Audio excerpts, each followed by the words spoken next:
Hola, muy buenas tardes. Muchas gracias por conectarse. A nombre de la Comisión de Medio Ambiente, Sustentabilidad, Cambio Climático y Recursos Naturales y de la Comisión de Pueblos Indígenas de la Cámara de Diputados, así como de la Organización Política y Legislación Ambiental, OLEA, y del International Conservation Caucus Foundation, ICCF, les queremos dar la más cordial bienvenida a este webinar titulado Bosques, Cambio Climático y COVID-19, una mirada desde México. El objetivo de esta reunión virtual es analizar los vínculos que existen entre los bosques, el cambio climático y las amenazas a la salud humana como lo es el COVID-19, resaltando la importancia de fortalecer esfuerzos para conservar estos ecosistemas, promover su manejo sustentable, transversalizar acciones con la agenda climática e identificar los impactos que está teniendo sobre las comunidades forestales.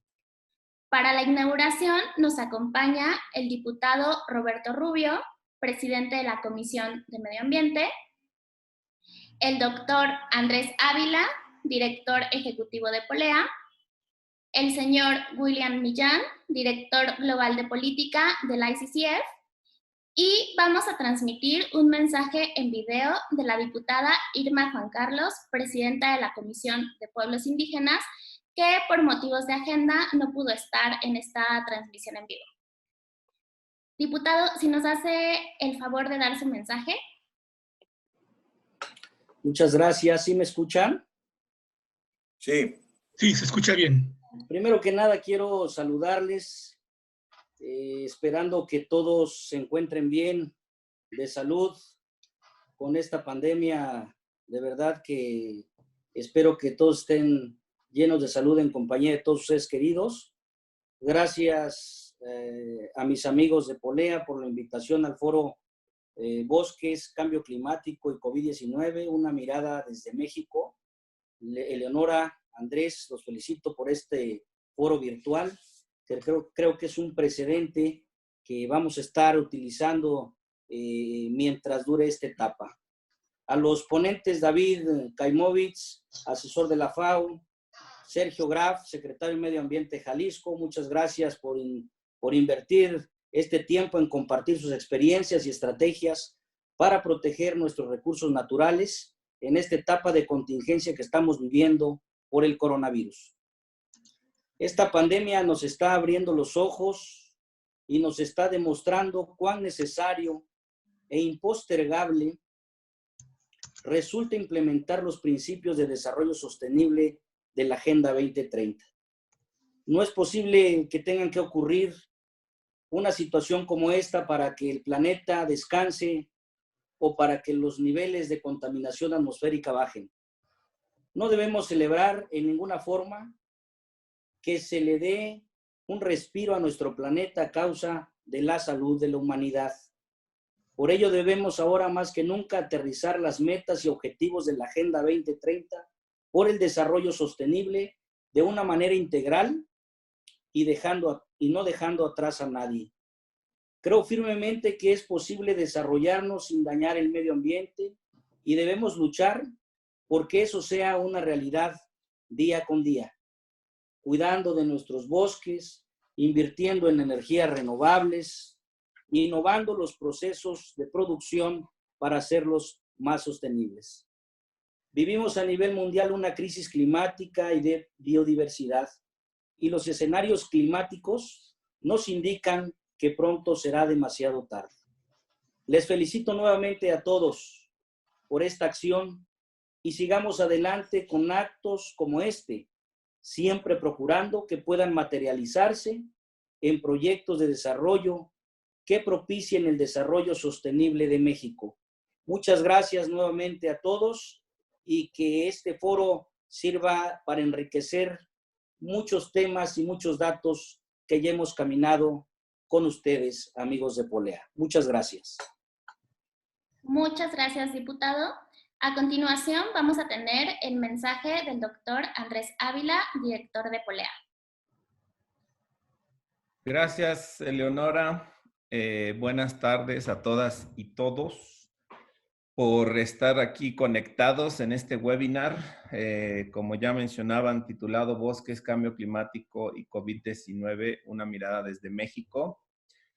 Agradecer especialmente al diputado Roberto Rubio y a la diputada Irma Juan Carlos, que aunque no estará aquí en vivo, nos dejó su mensaje. Presidentes de la Comisión de Medio Ambiente, Sustentabilidad, Cambio Climático y Recursos Naturales, el diputado Rubio y la diputada Irma de la Comisión de Pueblos Indígenas. Nos consta su compromiso y dedicación con la búsqueda de soluciones para resolver la problemática que tenemos actualmente en materia de medio ambiente y los desafíos sociales y económicos que van aparejados a esta problemática. A mi querido amigo Bill Millán, del International Conservation Caucus Foundation, ICCF, organización con la que trabajamos de la mano en una gran cantidad de eventos, y en especial nos complace mucho que nos acompañe. Él está en la ciudad de Washington, hasta donde sé. Y finalmente a nuestros ponentes, a Sergio Graf y a David Keimovitz, que, bueno, además de ser muy buenos amigos y ser expertos en los temas que hoy se van a tratar, son personas que por mucho tiempo se han dedicado a tratar de encontrar soluciones a este asunto llamado desarrollo sustentable, que no es tan sencillo solo lidiar con los temas ambientales, sino que de la mano tienen que resolverse también desafíos sociales y económicos. Como ya se mencionó, son momentos interesantes los que vivimos actualmente, son momentos de reflexión, de preocupación, porque son cosas nuevas. Hay cierta angustia también porque, como les digo, no estamos acostumbrados a estas circunstancias como las actuales. La mayoría de nosotros estamos en nuestros hogares y estamos también bombardeados de mucha información, mucha de ella muy útil, alguna de ella no tan útil, pero el flujo es continuo, ¿no? Y hoy mismo pues tenemos la oportunidad de, gracias a esta comunicación, estar aquí conectados. De repente hay angustia porque nos enfrentamos a situaciones desconocidas donde no hemos estado nadie de nosotros antes. Sin embargo, también son momentos que nos están dando mensajes importantes. Por ejemplo, esta pandemia nos está mostrando que nuestro estilo de vida, el de la mayoría de los seres humanos en este planeta, no es necesariamente el más correcto. Nos está mostrando que el sistema económico productivo en el que estamos es muy vulnerable a situaciones como esta, ¿no? Estamos inmersos en crisis que nos muestran esta vulnerabilidad. Nos está dejando claro también la irrelevancia de nuestros patrones de producción y consumo, de las cosas, de los objetos que en esta situación de confinamiento no necesitamos y que no son indispensables. Y esto, pues, en realidad, solo en estas circunstancias nos damos cuenta. Y también que el sistema en el que estamos no responde a principios de equidad intergeneracional, intrageneracional. Tenemos otros problemas que han persistido y que también son resultado de estas externalidades negativas del modo de producción en el que estamos. Además, como se va a profundizar en las presentaciones, la crisis de salud también tiene un vínculo con lo ambiental. La crisis actual de salud tiene un vínculo con lo ambiental y con el modelo de desarrollo voraz en el que estamos, el modelo de desarrollo insustentable.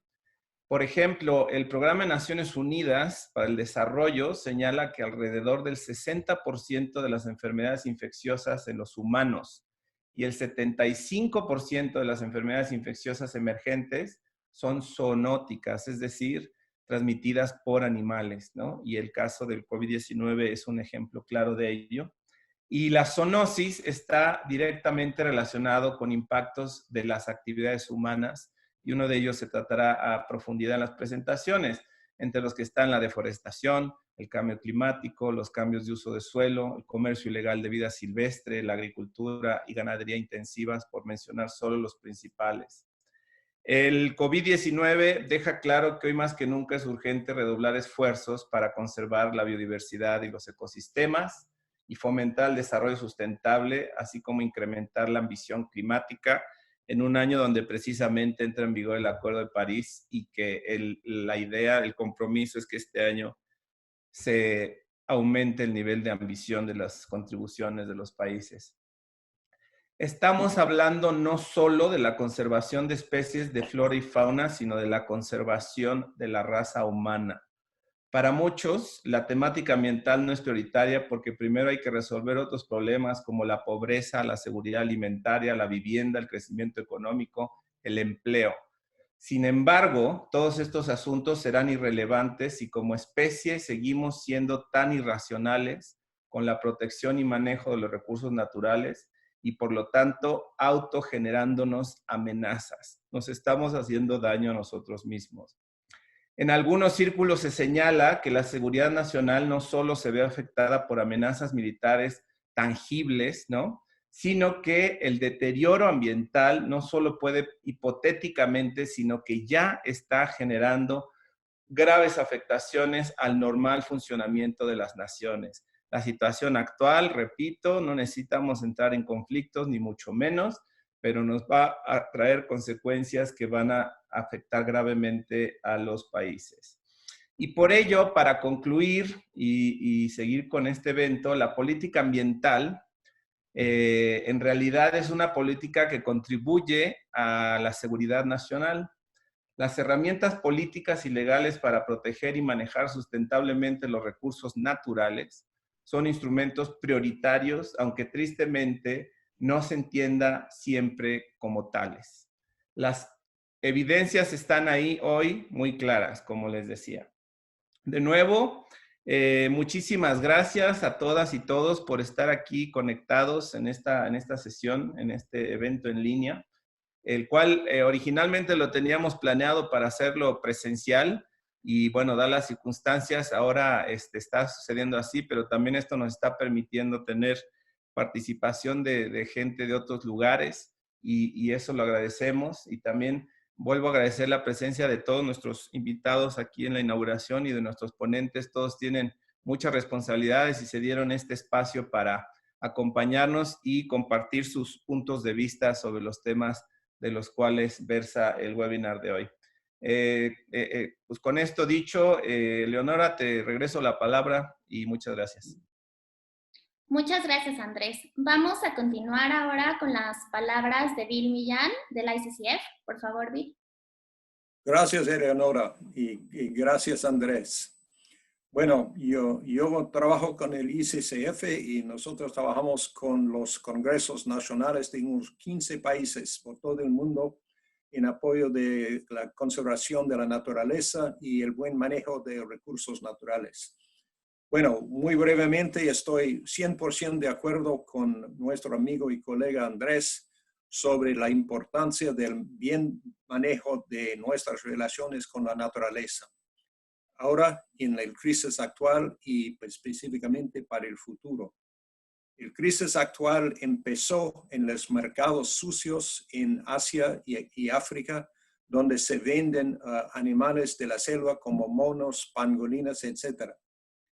Bajo circunstancias que permiten las enfermedades de los animales de pasar fácilmente a los seres humanos.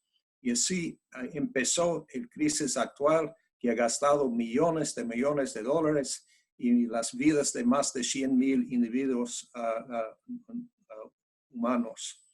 Entonces, para el futuro, tenemos que buscar una manera de desarrollo, porque claramente nosotros como seres humanos tenemos un derecho de vivir bien y de obtener desarrollo económico por sus familias, etc. Y particularmente los pobres del mundo necesitan desarrollo. Pero el desarrollo tiene que ser sostenible en una manera que permite un balance entre nuestros intereses y necesidades y lo de la naturaleza y el ambiente en que depende toda la salud del mundo y en que dependen nuestras vidas. Entonces, eso es últimamente el tema y el problema para nosotros y para los líderes del mundo considerando el crisis que tenemos actual y considerando el futuro, tenemos que hacer un balance mejor, tenemos que manejar mejor nuestras relaciones con la naturaleza y los recursos naturales para el futuro. Muchísimas gracias. Luego paso la palabra a Eleonora. Muchas gracias, Bill. Antes de pasar a las presentaciones, vamos a transmitir el mensaje en video de la diputada Irma Juan Carlos.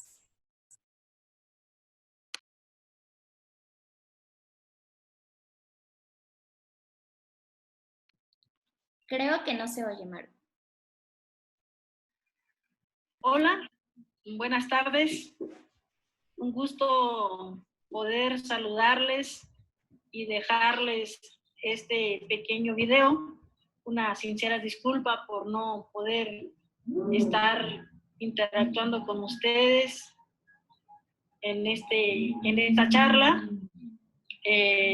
Quiero agradecer a todas y todos su participación, su presencia, su apoyo en este trabajo que tiene que ver con el tema del medio ambiente, los recursos forestales, comunidades, pueblos indígenas y todo el sector que trabaja para el cuidado del medio ambiente. Agradecer a mis amigos de Polea, a todas y todos quienes colaboran, a Andrés, a Bill, que nos ayuda desde ICCF o ICCF.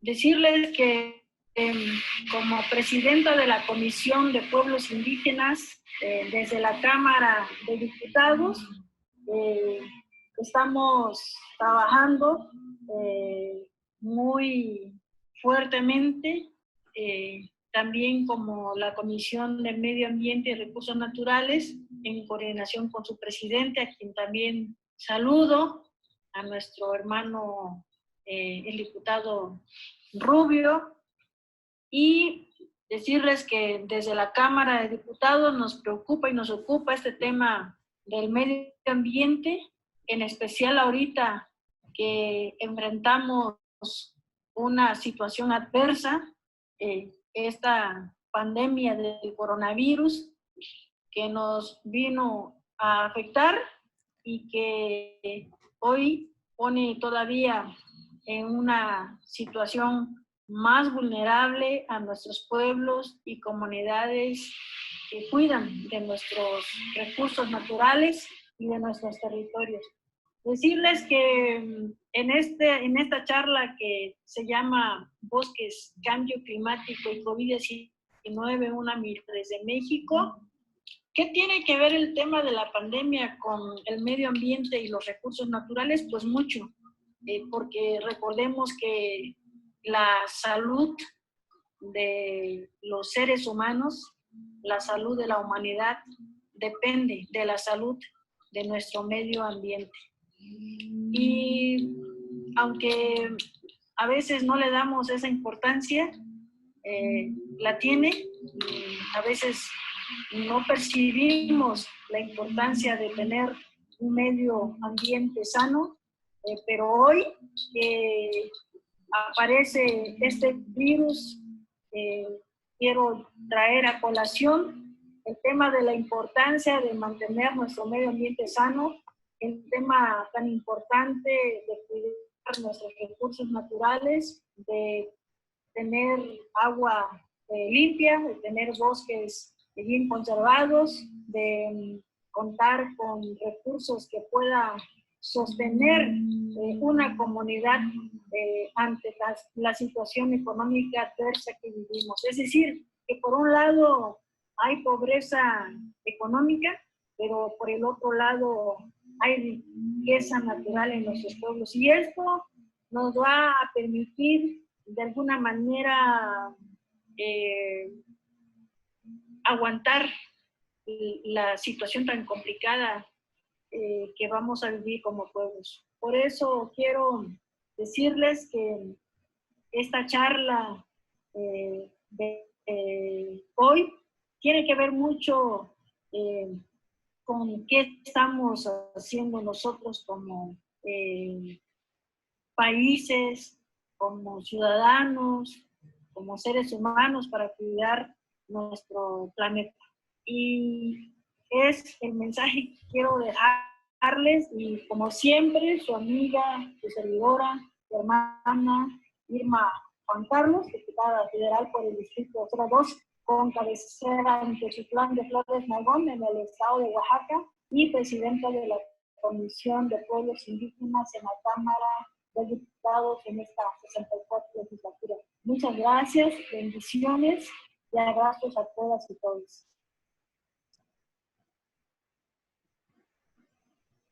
Muchas gracias, Bill, Andrés, diputado Roberto Rubio, por haber participado en esta pequeña inauguración. Vamos a proceder con las ponencias, para lo cual nos acompañan David Keimowitz y Sergio Graf. Les comento que al final de ambas ponencias vamos a tener una sesión de preguntas y respuestas, por lo que si les van surgiendo cuestionamientos, por favor váyanlos escribiendo en la ventana de preguntas que se encuentra en la parte inferior de su pantalla, especificando a quién van dirigidos. Antes de la presentación de David, voy a leer su semblanza. David Keimowitz colabora actualmente como consultor senior en manejo de bienes naturales y pueblos indígenas en la FAO y como asesor senior y líder de la iniciativa en México y Centroamérica para CLUA. Anteriormente dirigió el programa de Recursos Naturales y Cambio Climático en la Fundación Ford y fue miembro de la Junta Directiva de CLUA, gestionando proyectos enfocados en brindar a las comunidades rurales un mayor acceso y control sobre sus bosques y otros recursos naturales. Antes de unirse a la Fundación Ford en 2006, David fue director general del Centro para la Investigación Forestal Internacional, CIFOR, en Bogor, Indonesia. También colaboró como investigador en el CIFOR, especializándose en temas relacionados con políticas forestales y en cómo las políticas no forestales afectan a los bosques y a las personas que dependen de ellos. David también ha ocupado cargos profesionales en el Instituto Interamericano de Cooperación para la Agricultura, ICA, en Costa Rica, en el International Service for National Agricultural Research, ISNAR, en Países Bajos, y en el Ministerio de Desarrollo Agropecuario y Reforma Agraria de Nicaragua. Posee un doctorado en Economía Agrícola por la Universidad de Wisconsin-Madison y además es autor o coautor de 7 libros y ha publicado más de 100 artículos científicos. Gracias por acompañarnos hoy, David. Te cedo la palabra para tu presentación. Muchas gracias, Eleonora, y muchas gracias al Congreso de la Unión, al diputado Roberto Rubio, a la diputada Irma Juan Carlos, a Andrés Ávila y los compañeros de Polea, Bill Millán, y los compañeros del ICCF. Agradezco mucho que me hayan invitado a esto, tanto de parte mío como de parte de la oficina de la FAO para México.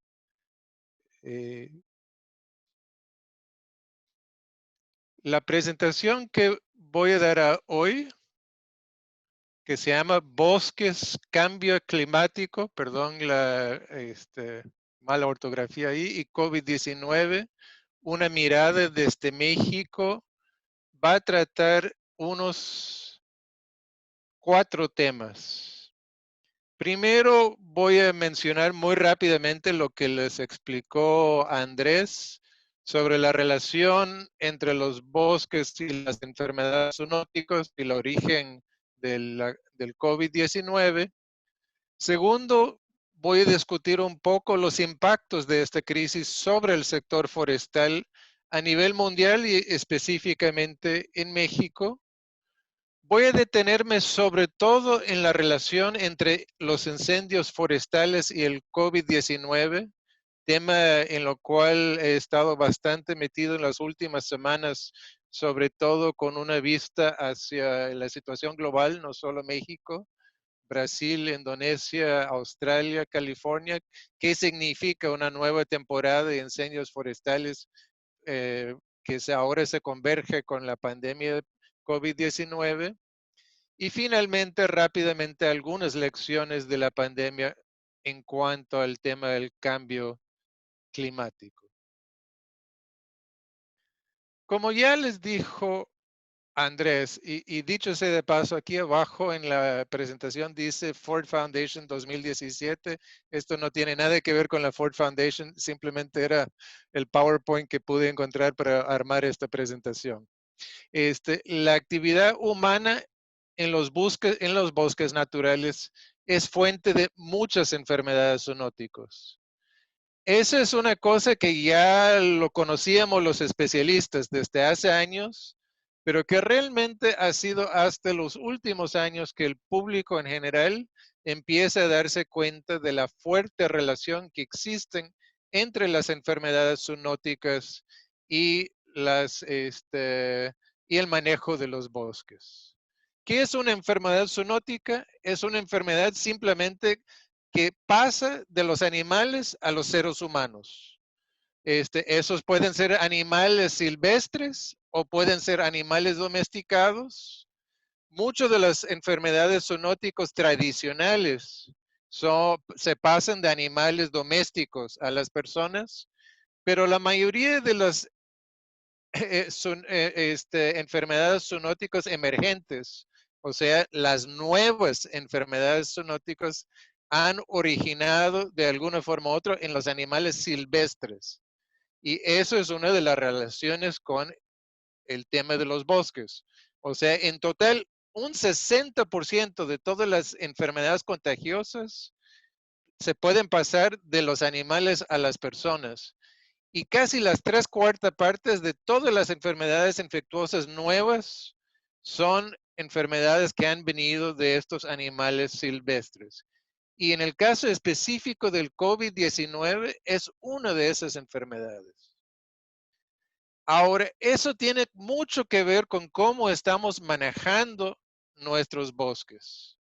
Y no solo los bosques del trópico, sino también los bosques de los países del norte global. El caso del comercio de vida silvestre. Viruses que están en los animales, que después se llegan a los animales silvestres, que después se llegan a vender en los mercados y después a través de esa vía pasan a los seres humanos. La deforestación, la entrada a través de la deforestación o a través del aprovechamiento forestal a nuevas áreas de boscosas, selvas en muchas veces, cuevas, donde pueden estar animales que tienen estos virus que no han tenido contacto con seres humanos, que con una mayor presencia humana en la selva o en el bosque empieza a haber mayor relación y se pasan los virus o se pasan las otras enfermedades a los seres humanos. Y el caso de los desequilibrios ecológicos, como en el ejemplo que tenemos aquí en pantalla de la enfermedad de Lyme en Estados Unidos, donde antes había un montón de diferentes predadores que comían los ratones en el bosque.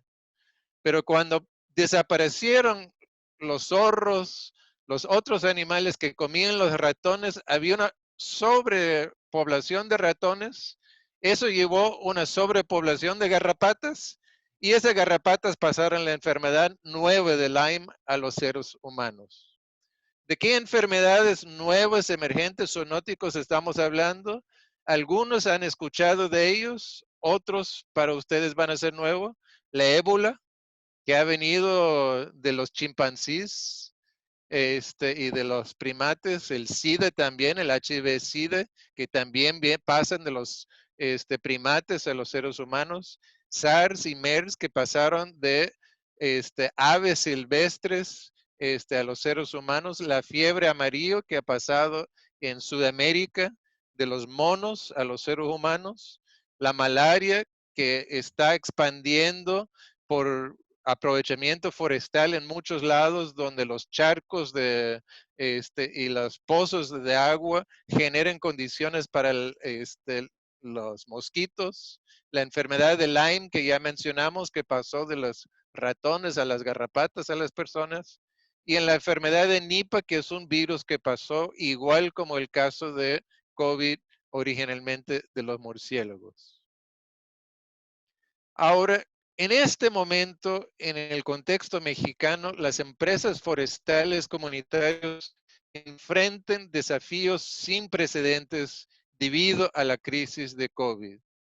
Además de la misma enfermedad que es terrible para las comunidades y que representa una amenaza real, existen amenazas muy importantes tanto en los mercados a los cuales tienen que vender las empresas forestales comunitarias, como en la capacidad del gobierno para dar respuestas a las distintas necesidades que tienen estas empresas. Y dicho sea de paso, este es un problema muy serio en México, pero no solo es un problema en México, son problemas que se están viviendo en los sectores forestales de otros países también. Cuando desplomen los mercados, como han hecho, algunos de los sectores que han sido más golpeados han sido el sector de la construcción de viviendas y edificios comerciales. ¿Quién está construyendo una vivienda o un edificio en este momento de COVID? Prácticamente nadie. Y eso se refleja en los mercados de una forma muy severa, con menores precios, menor volumen. Igual con la compra de muebles, queremos promover el ecoturismo. Muchas de las empresas forestales comunitarias tienen empresas de ecoturismo. ¿Qué turista va a ir a visitar a una zona rural en momentos de COVID-19? Que bien es una epidemia que nos puede acompañar meses o puede ser un año, puede ser año y medio, un periodo que genera realmente una crisis a corto plazo.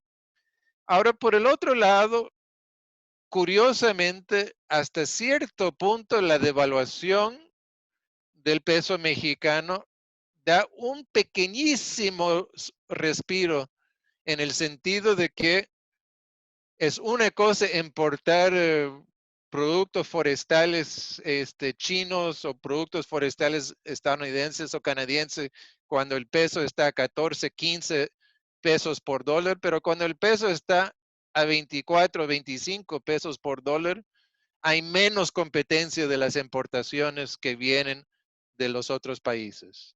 Sin embargo, eso es poco alivio en un contexto donde realmente los mercados se han desplomado tanto. De igual forma, curiosamente, los mercados para celulosa, para papel, para cartón, no se han disminuido mucho y en muchos casos incluso se han ampliado. Ha habido escasez de papel higiénico en varios lados del mundo, que la gente salió del supermercado y compró todo el papel higiénico que pudo comprar. La gente quiere toallas para limpiarse, la gente se está limpiando más. Pero desafortunadamente México no tiene un sector de celulosa y papel muy importante y por lo tanto no ha beneficiado, el sector forestal no se ha beneficiado de esa parte del mercado. Ahora, por el otro lado, a los gobiernos, a todos los gobiernos, les cuesta mucho más atender, asistir al sector forestal en una situación como existe con el COVID-19, donde donde hay menos capacidad de parte de los oficiales públicos a salir al campo, donde hay se tiene que desviar la atención hacia otros temas, y en general todos sabemos que está funcionando mucho más lento, mucho más difícil que en tiempos normales.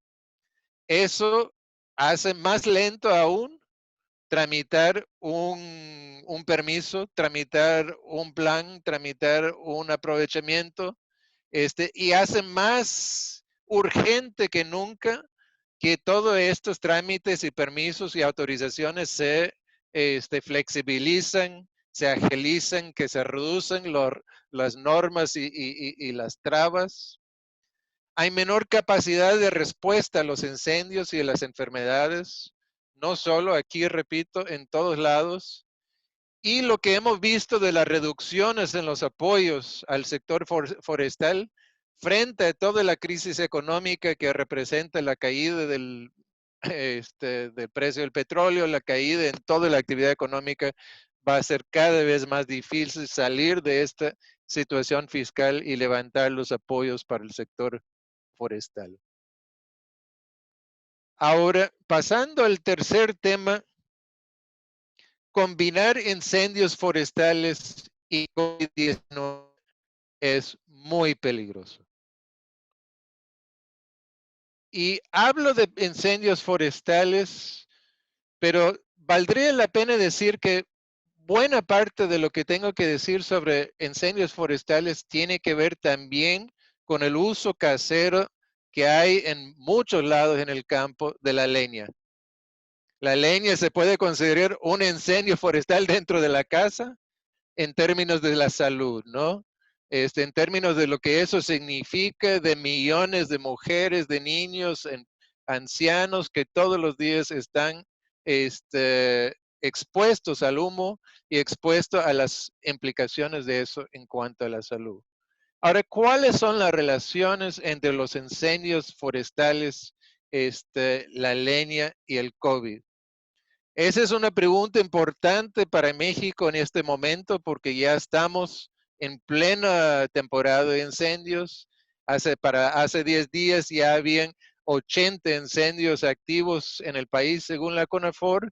Y los meteorólogos están diciendo que en la mayoría del país la temporada normal de incendios que normalmente termina en mayo se va a durar todavía al mes de junio y siempre la temporada de incendios en el noroeste dura aún más.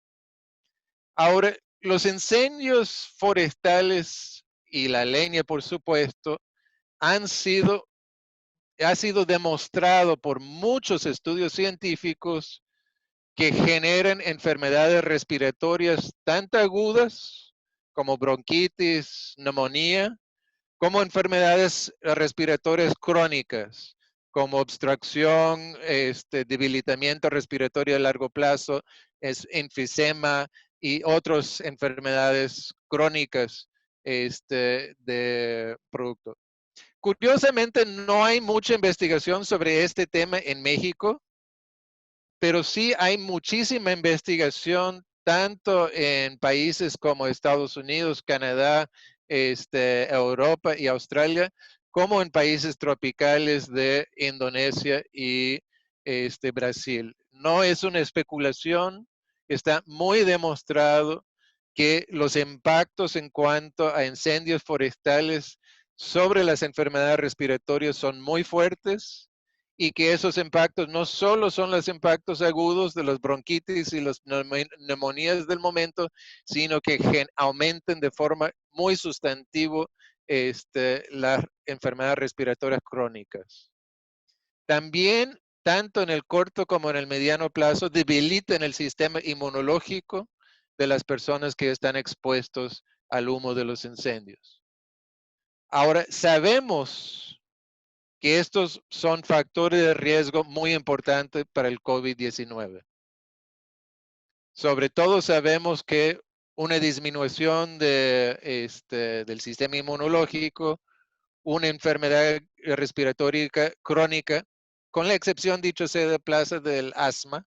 Aparentemente el asma no es un factor de comorbilidad con el COVID-19, pero las enfesemas, las obstrucciones crónicas pulmonares, todas esas enfermedades respiratorias. Entonces, si juntamos el humo del incendio o de la leña, o que han respirado la gente durante años, o que están respirando la gente en este momento con el COVID-19, es muy probable que eso va a aumentar por lo menos la severidad de la enfermedad de los que están afectados y la mortalidad de los que están afectados y posiblemente también el número de infectados. Tenemos algunos resultados preliminares que son sugerentes en cuanto a las investigaciones. Hay estudios ahora de Europa y de Estados Unidos que demuestran que las tanto la severidad como la prevalencia del COVID es peor cuando hay contaminación del aire. Esos estudios están enfocados en contaminación del aire urbano, pero por los mismos tipos de partículas, de los mismos tipos de aerosoles que están presentes en situaciones de incendios y de uso de leña. Y también hay un estudio interesante reciente que dice que el polvito de los incendios incluso puede servir para que el virus se pegue al polvo de los incendios y que eso ayuda a esparcir el incendio y lo hace llegar más lejos. No sabemos si ese virus que está pegado a los aerosoles de los incendios sea todavía activo. Eso es un estudio que falta por hacer, pero por lo menos es sugerente que podría haber un problema en ese sentido. También vale la pena mencionar algunas otras relaciones entre COVID-19 y los incendios.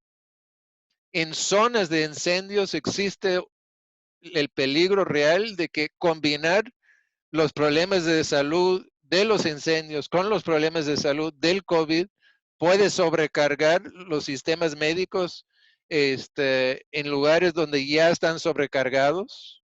O sea, de por sí cada uno de ellos realmente presiona mucho el sistema médico. Si juntas las dos cosas al mismo tiempo en el mismo lugar en estos próximos meses, es un peligro mayor. Dificulta combatir los incendios. Puede ser que varios de la gente que van a ir a combatir los incendios mismos se enferman con el COVID y no pueden salir a combatirlos. Es más difícil juntar la gente en situaciones de COVID, y entonces se vuelve más difícil. Y finalmente, si están forzados a evacuar grupos importantes de personas por situaciones de incendios, eso les puede poner en situaciones de alto riesgo para el COVID. Imaginar 100, 200 personas en un albergue de evacuados de incendios es la condición perfecta para la epidemia del COVID. Finalmente, quisiera hacer algunos comentarios con relación a la relación entre COVID como la antesala al cambio climático.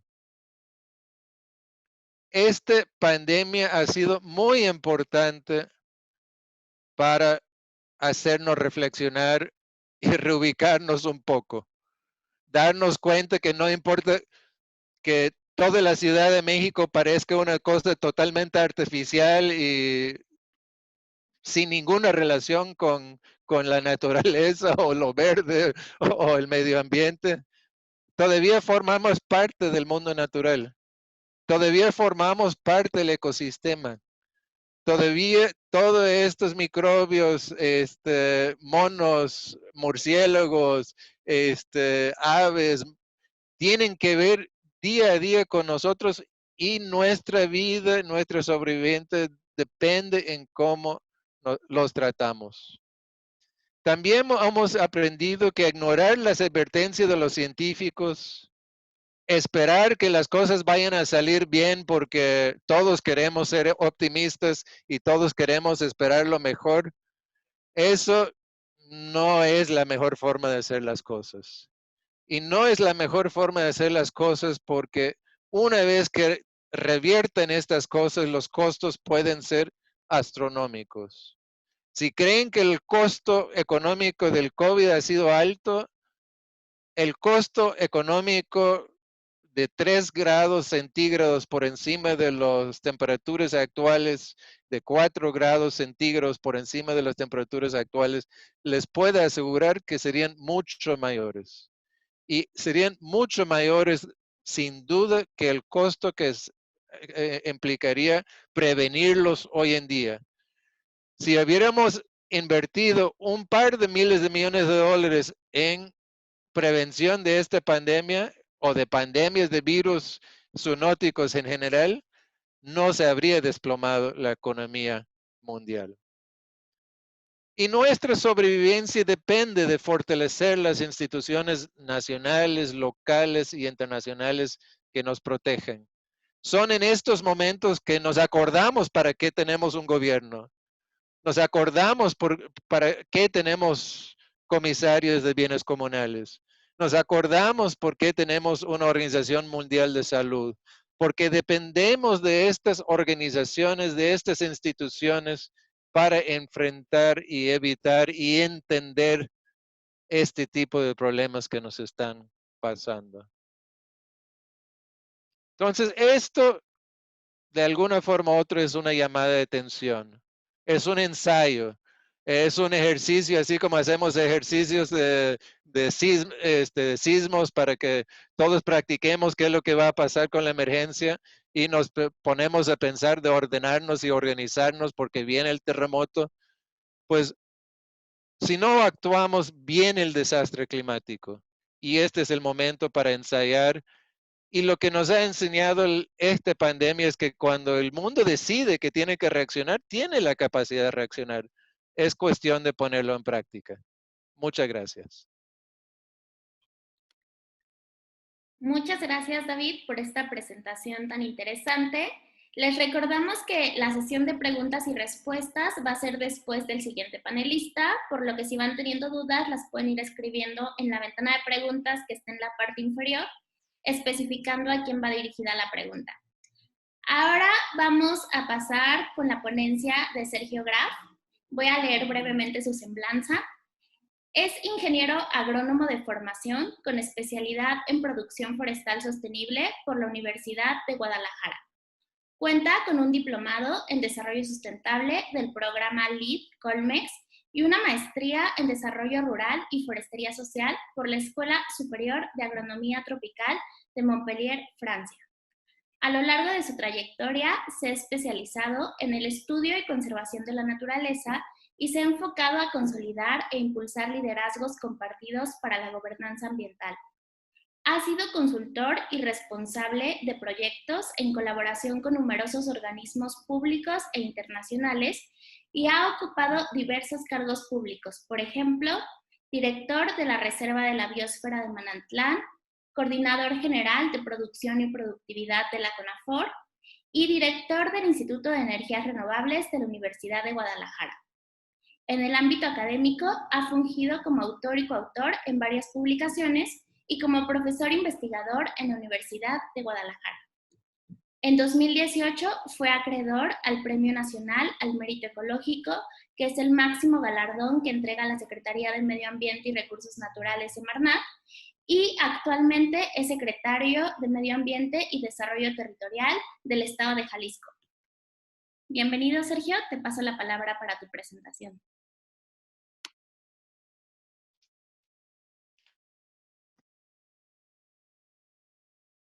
Listo.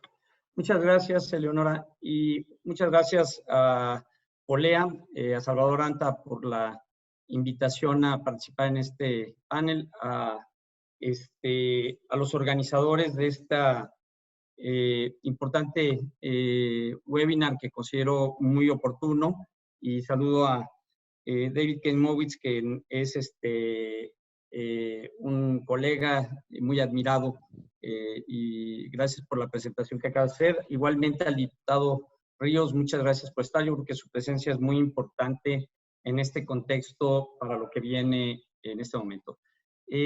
Voy a hacer una presentación, voy pasando rápido algunas diapositivas contextuales que nos servirán para hacer las cosas. De esta diapositiva solamente quiero resaltar dos cosas. De los 32 millones de hectáreas de bosques de coníferas latifoliadas templadas, 20 millones de hectáreas son de bosques de coníferas donde se concentra la mayor parte del aprovechamiento forestal en México, ¿no? En 7 millones de hectáreas aproximadamente. Pero si vemos abajo, y vemos que 72 millones de hectáreas de la superficie forestal de los 137 millones, es decir, más de la mitad, son selvas bajas y matorrales. Una política forestal centrada en la madera no nos ayuda a conservar todo el capital y el patrimonio forestal de México. Y el otro elemento que quiero destacar es que esa superficie, esa mitad del territorio, su uso principal, su producto forestal no maderable principal es el forraje. Ni la política forestal ni la política agropecuaria lo toman en cuenta. Es como si tuviéramos tapado con un velo, como si tuviéramos un cubrebocas, pero en los ojos, de la mitad del territorio nacional sobre el uso de nuestros recursos forestales. Y el otro elemento es que estamos enfrentados hacia la gestión no exclusivamente de las masas forestales, sino de un paisaje forestal que involucra actividades agrícolas. 29% de la agricultura del país se practica en ejidos y comunidades con bosques y selvas. Eso es un elemento que es crucial para poder reabordar nuestra política forestal. ¿La que sigue? Asimismo, el problema central de la pérdida, degradación de biodiversidad en México y la pérdida de los bosques está ligado al cambio de uso de suelo. En 17 años se han perdido casi el 7% de la cobertura arbórea, que equivale a 891 millones de toneladas de emisiones, y somos considerados el 17º país que más cobertura forestal perdió en el 2018. ¿La que sigue? Para Jalisco, el problema no es diferente. Hemos perdido en ese periodo 729,000 hectáreas, principalmente para la conversión de pastizales. Y esto es muy similar en todo el Pacífico mexicano, y en el pasado pues fue muy evidente en el Golfo de México. Pero también las tierras forestales han pasado a la actividad agrícola de una manera muy importante en el tiempo. Y aquí hay que resaltar una cosa. La deforestación en el planeta no está ligado a los pequeños productores. Casi 70% de la superficie que ha cambiado de bosques a agricultura lo realizan grandes corporaciones propietarias de tierras o arrendadoras de terrenos para la producción agrícola comercial. ¿La que sigue? En un análisis más reciente que estábamos trabajando en Jalisco, entre 2014 y 2016, las categorías de pérdida más importantes, o los ecosistemas que han perdido más recursos, son las selvas bajas caducifolias, cerca de 1,394 hectáreas, y recientemente, o sea, es un fenómeno que apenas inició a partir del 2013, 2012, que es la conversión de coníferas y encinares a huertas de aguacate. Entonces, las 3 causas de deforestación que hemos identificado más fuertes en Jalisco están ligados a una actividad comercial importante que no está ligado a pequeños productores de subsistencia y productores de alimentos de granos básicos, sino principalmente a productos que van a los grandes mercados. Y estos son la ganadería extensiva, el cultivo del agave y el aguacate, considerados como las principales causas directas de deforestación. ¿La que sigue? La que sigue, por favor. Ya no voy, esto David lo habló muy bien. Estamos ante un problema que, si seguimos perdiendo, o sea, los valores de los bosques es, como dijo David, disminuye el riesgo de enfermedades que se originan de manera natural en la vida silvestre y que se transmiten a los humanos, pero mantenemos la capacidad de los ecosistemas e incrementamos nuestra captura de carbono, la mantenemos, mitigando así los efectos de cambio climático. Un aspecto que no tenemos que perder de vista es que si no conservamos los bosques, selvas, matorrales de nuestro país, del planeta, los ecosistemas forestales, va a ser imposible que las actividades y medidas de conservación, de mitigación de cambio climático sean efectivas y logren las metas que se persiguen. Es decir, necesitamos mantener la capacidad de almacenamiento de carbono para el equilibrio en el planeta. Pero también, pues los bosques, al perderlos, estamos perdiendo posibilidades de curas a esas enfermedades que están relacionadas estrechamente con la conservación de ecosistemas. También David señalaba problemas que se vienen ante la respuesta del COVID-19. Nuevamente, la recuperación económica que va a tener que lanzarse en los próximos meses para recuperar la economía tiene riesgos impresionantes sobre los recursos forestales de México. Una es que van a consolidarse los incentivos al sector agropecuario que generan deforestación, al no generar sinergia, no considerar la sinergia con el sector ambiental. Va a haber una amplia presión del sector inmobiliario, que es un sector que va a convertirse en un motor nuevamente de reactivación económica, y uno de los paquetes de reactivación que se presentó el gobierno federal es cómo apoyar la autoconstrucción y el desarrollo de la construcción de la vivienda. El sector turismo va a buscar crecer y ampliarse para poder recuperarse, ¿no?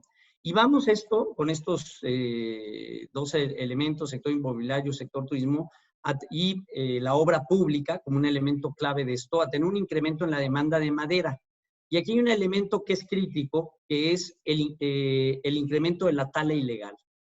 Fuera de las zonas tradicionales donde hay un fortalecimiento comunitario como Oaxaca, parte de Puebla, Durango y Chihuahua, la tala ilegal ha crecido desmedidamente y está invadiendo el mercado de la madera, incluso ahorita en el periodo de contingencia, y va a poner una dificultad mayor a el desarrollo de las empresas forestales comunitarias, a pesar de que se disminuyen las importaciones por la devaluación del dólar. Es decir, hay una invasión de madera ilegal nacional que va a contrarrestar esa ventaja que tiene la devaluación para detener la importación de madera de Chile, por ejemplo. Y aquí tenemos un elemento que es crucial para esto. Somos testigos de una disminución de la capacidad institucional y presupuestal federal en materia ambiental como nunca antes vista en los últimos años y que se mantiene en este momento. El presupuesto ha caído entre 2013 y 2019 para el sector ambiental en casi un 60% y ha pasado del 0.4 al 0.1 de los puntos del PIB. Esto es dramático porque sigue esa tendencia y no hay forma de que atendamos o retomamos una condición de normalidad diferente en la economía si tenemos un vacío institucional tan fuerte para contener o promover políticas públicas que vayan en ese sentido. Y en este caso, la Comisión Nacional Forestal es un damnificado de esta política que no abona en nada la situación. Y esto, obviamente, en los terrenos forestales está llevando deforestación, imposibilidad de aprovechamiento forestal sustentable por las comunidades, a un incremento de la pobreza y la marginación que las políticas que están llevando esta reducción buscan atenuar. ¿La que sigue?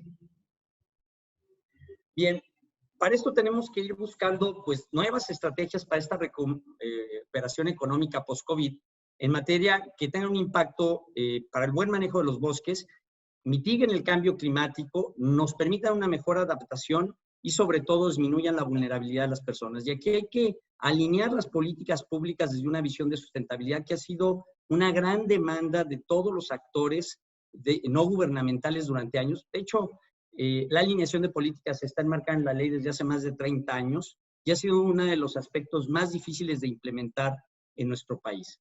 Y para esto tenemos que ser muy innovadores en el diseño de mecanismos de financiamiento, en cadenas de producción sostenible y tratando de atacar en estas cadenas a las causalidades directas de la deforestación con cadenas de producción libre de deforestación y fortalecer como núcleo central del desarrollo de cualquier iniciativa para el desarrollo de las zonas forestales, los paisajes forestales y las empresas forestales comunitarias, el trabajo con las comunidades, propietarios y grupos vulnerables. Pero esto solamente se logra si tiene una capacidad operativa de extensionismo y de acompañamiento que ha sido también disminuida dramáticamente. ¿La que sigue? Bien, en este sentido, quiero empezar con el tema de cadenas productivas. Quiero contextualizar algo en las dos láminas siguientes. El sector forestal solo contribuye al 0.1 del PIB. Pero aquí estamos ocultando que prácticamente toda la producción de ganadería primaria, es decir, los becerros no se producen en los establos, ahí se engordan. Los becerros se producen en los bosques y en la zona de transición agrícola forestal en un uso del paisaje forestal mixto. Entonces, el bosque tiene un valor mucho más alto para la productividad de lo que nos imaginamos y puede llegar a más del 2%, si lo consideramos. Y si consideramos que los bosques y selvas de México son además los espacios donde aseguramos la provisión de servicios ecosistémicos como el agua, el 3.1% de la economía de este país, que está atribuida al sector primario en la agricultura y la ganadería específicamente, es gracias a la presencia de los bosques y selvas. La que sigue, por favor. Y en Jalisco es más o menos similar. Jalisco contribuye con el 12.5% del PIB agropecuario, ¿no? Y tenemos una ganadería pulverizada en una gran cantidad de pequeñas unidades de producción que dificulta, pero que tienen un impacto territorial, como sucede en todo el territorio nacional en el caso de la ganadería bovina. La que sigue. Bien, en este sentido de construcción de cadenas productivas libres de deforestación, creo que es un elemento clave que tiene que ir acompañado de otros factores como el reforzamiento de la inspección y vigilancia, el tema del fortalecimiento del financiamiento para los empresas forestales comunitarias. Al tener un paisaje forestal tan complejo, ligado a la agricultura y la ganadería, tenemos que ir atacando las causalidades de deforestación, pero no solo desde la perspectiva de la inspección y vigilancia, porque nunca vamos a acabar. Eso ha sido un grave error en el pasado de solamente estar fortaleciendo el aspecto de inspección y vigilancia. En ese sentido, tenemos 3 estrategias claves para asegurar atacar los 3 grandes motores de deforestación, que son la carne, ¿no? El aguacate y la producción de agave para el tequila en Jalisco. Y esto tiene un impacto doble, o sea, además de conservar la biodiversidad y el elemento de mitigar los impactos que tienen que ver con los factores que señalaba David de afectaciones o agudizaciones en el contexto de epidemias, como son los incendios forestales o la pérdida del patrimonio forestal, pues tenemos una reducción muy importante de gases de efecto invernadero y además mantenemos los stocks de carbono o los aumentamos en favor de la política climática nacional y global. ¿La que sigue? En este sentido, quiero comentar en el caso de la deforestación y degradación de selvas y encinares, que es el principal ecosistema afectado por la ganadería, pues esto tiene repercusiones muy importantes en los ecosistemas, como menos disponibilidad de alimento para el ganado, una menor producción pecuaria, menos ganancia de peso del ganado bovino, una baja productividad reproductiva, hay una menor respuesta inmunológica del ganado ante las enfermedades, hay una mayor mortalidad, hay mayor dependencia de insumos químicos y complementos nutricionales cuando perdemos ecosistemas, aunque tienen superficies pequeñas como bosques de galería, cañadas con Brosim malicasum, especies que son de gran valor forrajero y que son complementos nutricionales en la temporada seca del año. Hay una degradación continua de pastos y una mayor incidencia de parásitos. La que sigue. En este sentido, la ganadería hay que separarla y hay que separarla en todos lados. O sea, la ganadería de pastoreo, que es el mayor productor de becerros del país, no solamente de Jalisco, está realizada por pequeños y medianos productores y es un factor de deforestación y degradación. Y hay una actividad que es muy importante, que se ha desarrollado como una medida de mitigación a esta deforestación, que son los sistemas silvopastoriles, que prácticamente es un aumento de la productividad de la parcela agrícola o de pastizal para arborizarla y aumentar la disponibilidad forrajera. Sin embargo, esta práctica o este incentivo a un sistema silvopastoril tiene que articularse con políticas forestales o de conservación de los recursos forestales, porque si no se puede convertir en un nuevo motor de deforestación al aumentar la productividad de los pastizales. Pero un instrumento como este, con subsidios nada más específicos para impulsarlos, no es suficiente.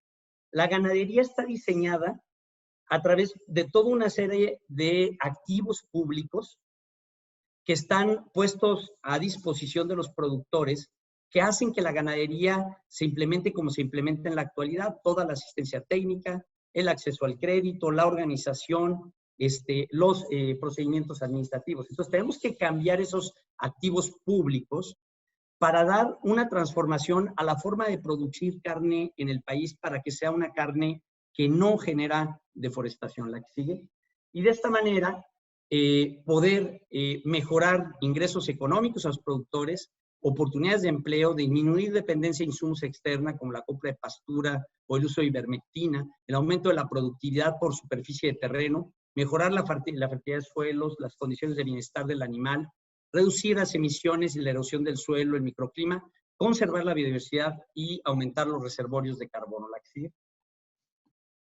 En este sentido, pues hay que diseñar instrumentos con el conocimiento del territorio, dónde se encuentran esta interfase, quiénes son los propietarios de interfase entre agricultor-bosque, o sea, un propietario de terrenos forestales, de selvas caducifolias o encinas caducifolias, es productor generalmente de ganado o agricultor, y hay que identificar estos lugares para focalizar de manera adecuada los instrumentos de política pública articulados entre el sector agropecuario y el sector ambiental que nos permita revertir este problema en términos de deforestación. Esto es solamente la costa de Jalisco, lo que ven en rosa son las selvas caducifolias y las áreas elegibles donde se pretende ubicar una política articulada entre el sector agropecuario y el sector ambiental en el estado. ¿La que sigue? Y esto nos permite que los diferentes paquetes tecnológicos que se diseñen, al tener esta articulación en las reglas de operación, que sean vinculantes y que se comuniquen, es decir, para poder recibir el apoyo y el subsidio de la ganadería, tienes que tener un instrumento forestal, ya sea de conservación o de manejo, de tal manera, ya sea para no maderables, para una área voluntaria para conservación, un área natural protegida, que permita que el productor se comprometa a la conservación del bosque en la asignación de los recursos financieros del subsidio agropecuario, de tal manera que esto no se convierta en un nuevo motor de deforestación. Por darse una idea, en una hectárea de pastizal en el Pacífico mexicano que se degradan continuamente porque están mal diseñadas para las condiciones agroecológicas, incrementa la capacidad de agostadero de 1 a 3 o hasta 4 unidades bovinas animales en una hectárea, como tienes un sistema como estos que vemos, y eso haría voltear a cualquier productor a transformar otro pedazo de selva para convertirlo en un pastizal de este tipo. Por eso tiene que ser una articulación desde las reglas de operación que se generan en el sector agropecuario a través de la Secretaría de Agricultura y Desarrollo Rural y el sector ambiental y forestal. ¿La que sigue? Para esto requieres una transversalidad y una colaboración intergubernamental efectiva, ¿no? Donde puedas tener asistencia técnica, buscar instrumentos que nos lleven a la certificación de carne cero de deforestación, un acceso al crédito adaptado a estos sistemas. Estos son los activos públicos que hablaba yo hace rato. Si no hay un crédito diseñado adecuadamente, los productores no acceden porque las agencias de financiamiento no entienden estos nuevos esquemas. Entonces, tenemos que trabajar en el desarrollo de capacidades de las fuentes de financiamiento para que esto suceda. El trabajo con las asociaciones de productores, es decir, las asociaciones ganaderas juegan un papel fundamental, y un esquema de articulación en el territorio donde podamos trabajar en colaboración con los municipios a través de esquemas de colaboración intermunicipal regional que ayude a la transversalidad de políticas públicas. ¿La que sigue?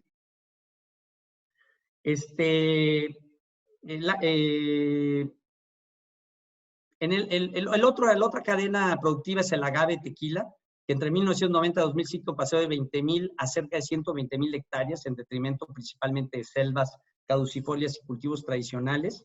En 2019, 25,000 plantaciones, más de 133,000 hectáreas, 400 millones de plantas de agave. La industria tequilara ocupa el 6º lugar de las aportaciones del PIB del país. O sea, no se contabilizan en el sector agropecuario, sino en el industrial y en el de la industria alimentaria. Pero tiene un papel importantísimo en las exportaciones, ¿no? Y el 73% de la producción de tequila se da en el estado de Jalisco. Para esto, hemos desarrollado, a través de un año de trabajo, un convenio con el Consejo Regulador del Tequila, que es una instancia que puede regular toda la cadena de valor para el diseño e implementación de un protocolo y certificación de agave tequila cero deforestación, donde tendríamos un mapa de elegibilidad para las nuevas plantaciones de agave con base 2016, de bosque no bosque, de tal manera que cualquier agave que se haya sembrado después de 2016 en una zona de bosque no podrá ser registrado como proveedor de la industria de tequila. Obviamente, cuando entre en operación este protocolo, los que ya plantaron en ese periodo librarán su etapa de 5 años, o sea, cuando cosechen, y no podrán volver a sembrar agave para poder detener el efecto carreta de esto. Y la línea base es inamovible y es de aquí en adelante. Y para esto también estamos desarrollando un esquema de mejores prácticas productivas para la conservación de la biodiversidad y restauración paisajística en el paisaje agavero. ¿La que sigue? El otro gran motor que requiere esta transversalidad con el sector agropecuario es el cultivo del aguacate. Jalisco está siendo la puerta de salida a la saturación de Michoacán. 2,000 hectáreas había en 2007 y hay más de 20,000 hectáreas en 2017. Del 2018 al 19 se identifican ya 45,000 hectáreas de aguacate en Jalisco y 19% de toda esta está fuera de la frontera agrícola del CIAP. Es decir, se ha cultivado aguacate en detrimento de los bosques templados, que son los bosques donde las empresas forestales comunitarias pueden, y los ejidos y comunidades pequeños propietarios pueden hacer. ¿Por qué se concentra en la zona sur de Jalisco? Porque ahí el fraccionamiento de la propiedad es muy grande. La proporción de propiedad comunitaria es 50% y 50% privada, pero el tamaño de las unidades de producción privada en esa zona es menor en su mayoría de 200 hectáreas, lo que hace inviable una producción forestal sustentable sin un esquema asociativo. Pero ante la desarticulación de todo el sector forestal, los productores de terrenos forestales están transitando aceleradamente al cultivo del aguacate, ya que el valor de la producción de aguacate en estos tiempos es impresionantemente alto porque hay un mercado insatisfecho a nivel global. ¿Sigue? Y por esta razón, lo que estamos impulsando la Secretaría de Agricultura y Desarrollo Rural, la CEMADET, es un esquema de llevar a los aguacateros a esquemas de certificación internacional. ¿Por qué certificación internacional? Porque aquí no hay un mecanismo como en el tequila de certificación ya intrínseca por la denominación de origen. Y por otro lado, es una actividad en la cual el crimen organizado se ha metido de una manera muy fuerte en el cambio de uso de suelo vinculado a la tala ilegal. Y como sucedió en Michoacán, y en este tema la idea es llevar a todos los productores que no han deforestado y después poner una veda total en Jalisco a la compra de aguacate y la exportación de aguacate que no esté ligado a un esquema de certificación cero deforestación. ¿La que sigue? Bien, en el tema de la producción forestal, voy a acelerar esto, hay que tomar en cuenta una cosa. Jalisco no es de los estados emblemáticos en producción forestal. Sin embargo, era el quinto productor de madera en el país.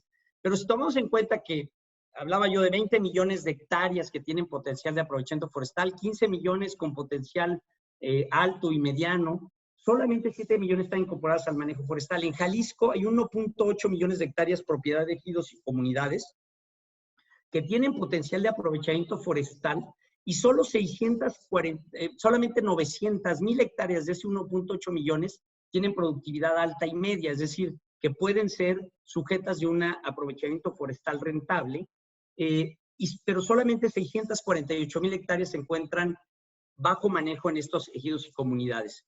Y de estas, solo 278,000 hectáreas corresponden a bosques coníferas, que es donde se hace el aprovechamiento. El resto se utiliza para una parte importante, aproximadamente 100,000 hectáreas de encinares, de bosques de encino ligadas a los programas de manejo forestal, donde el manejo principalmente es de conífera, y hay más de 200,000 hectáreas en esos programas de manejo que tienen selvas secas que en realidad no se están manejando, sino que se utilizan con fines forrajeros. La que sigue, por favor.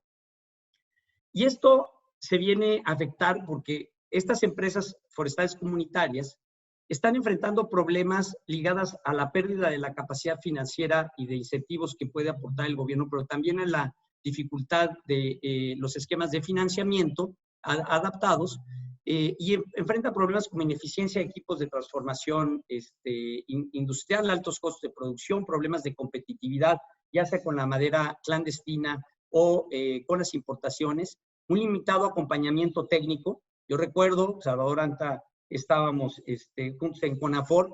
Si no tenemos un fortalecimiento de la silvicultura comunitaria, del acompañamiento a las comunidades forestales para ir consolidando sus capacidades, ningún subsidio tiene una funcionalidad efectiva. Es decir, sin la capacidad, o sea, todas las comunidades forestales exitosas tuvieron un proceso de consolidación de capacidades hasta llegar a niveles de transformación de primer nivel y de exportación de sus productos. Pero eso requiere acompañamiento y desafortunadamente el país, Oaxaca es una excepción, Durango y algunas comunidades en Durango también son una excepción de la realidad de la mayor parte del territorio nacional. Hay retraso en los procesos administrativos para el manejo de extracción, lo que dijo David, actualmente está cerrada la Secretaría de Medio Ambiente. Conseguir un permiso de aprovechamiento es imposible, tramitar guías, ya de por sí los costos transaccionales para una empresa forestal comunitaria son altísimos, ahora se han triplicado.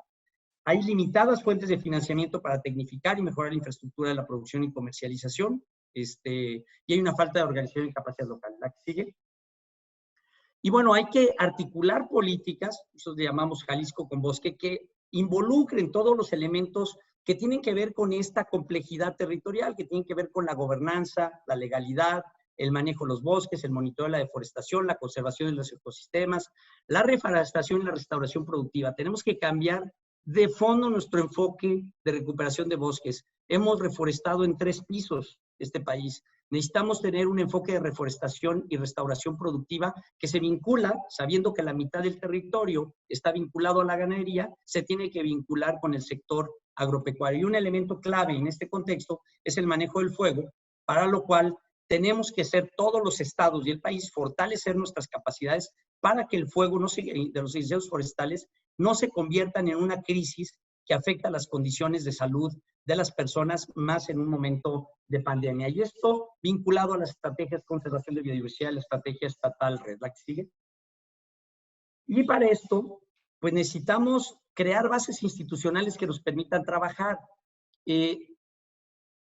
Todos hemos trabajado históricamente, o muchos hemos trabajado históricamente en el fortalecimiento de las capacidades comunitarias, pero si las comunidades se tienen que enfrentar cada cambio de administración, una base institucional que se renueva totalmente, que no genera transversalidad y que no tiene un conocimiento, una memoria histórica de los programas, principalmente esto pasa a nivel de estados y a nivel de municipios, las comunidades los ciudadanos tienen que volver a empezar de nuevo.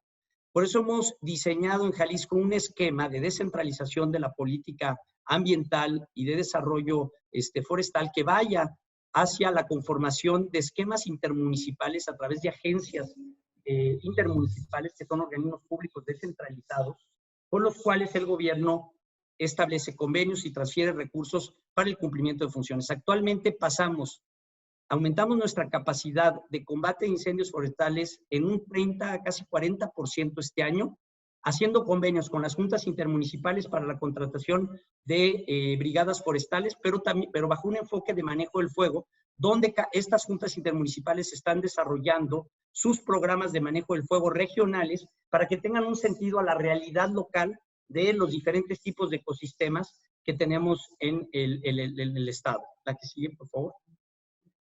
Y por esto pues, necesitamos encontrar, la que sigue. Para esto necesitamos encontrar necesitamos encontrar nuevos esquemas de financiamiento. Para eso hemos desarrollado el esquema de Biofin Jalisco, siguiendo la experiencia que se tuvo a nivel nacional, para tener una evaluación de necesidades de financiamiento, el análisis de políticas públicas institucionales para ver cómo generar transversalidad y sinergia de los diferentes instrumentos en el Estado, y un análisis de gasto de la biodiversidad para hacer un plan de financiamiento que tenga una vinculación directa entre biodiversidad y cambio climático y que vaya dirigido a un uso sustentable de los ecosistemas forestales, principalmente la que sigue. Y otro instrumento es empezar a ver esquemas como bonos verdes para el impulso a actividades sustentables que pueden detonar créditos con los privados en materia de agricultura sustentable, de agua y adaptación, que tiene que ver también con el esquema de servicios ambientales que prestan los bosques, entre otras cosas. ¿La que sigue? Creo que es todo. Muchísimas gracias. Muchas gracias, Sergio. Vamos a dar inicio a la sesión de preguntas y respuestas, en la cual nos va a apoyar el biólogo Salvador Anta, que es coordinador de política forestal en Polea. Sí, muchas gracias, Eleonora. Voy a leer las preguntas que han estado llegando al chat. Yo creo que podemos hacer un paquete, van dirigidas a Sergio, a David o a los dos. Y bueno, no me dio tiempo de agruparlas, pero bueno, hay una pregunta para David Keimowitz: ¿de qué manera un individuo que vive en la ciudad puede contribuir a la conservación de los bosques? Sergio, el dato que das de 70% de la superficie con cambio forestal agrícola por factores de privados y grandes corporaciones, si puedes decir cuál es la fuente. Dirigido a Sergio y a David, ¿por qué no ha permeado en la sociedad, en México, en Guadalajara, mayor conciencia sobre el cambio climático, el nivel y rapidez con lo que se ha hecho como se ha hecho en el caso del COVID-19? Hay un poco más de información sobre esto, pero voy a quedarme aquí. Para el diputado Roberto Rubio, ¿cuál es la situación actual que guarda el reglamento de la Ley General de Desarrollo Forestal Sustentable para su publicación? La ley cumplirá 2 años de su publicación sin reglamento. ¿Cuáles son las iniciativas para Sergio Graf, gubernamentales o no gubernamentales, para tener cadenas productivas libres de deforestación? ¿Qué logros se han tenido? Para Sergio y David, ¿cuáles son los retos que enfrentamos como país para lograr una gobernanza ambiental? Sergio, desde el Poder Legislativo y Ejecutivo, ¿cuáles son las acciones que se deben implementar durante la contingencia del COVID para proteger a los defensores de los territorios de bosques? Podemos quedarnos aquí porque creo que hay un poquito más de preguntas, si quieren ir respondiendo. Muy bien. David, ¿quieres empezar?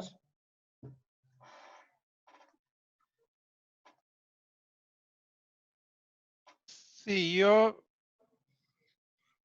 primero una serie de preguntas que había de lo que vos mencionaste y que había en el chat, Salvador, sobre los temas propiamente de las enfermedades y del COVID, y que quizás los toco primero. Una pregunta que alguien había hecho en el chat era si había evidencias y había estudios que el aprovechamiento forestal estuviera vinculado con enfermedades.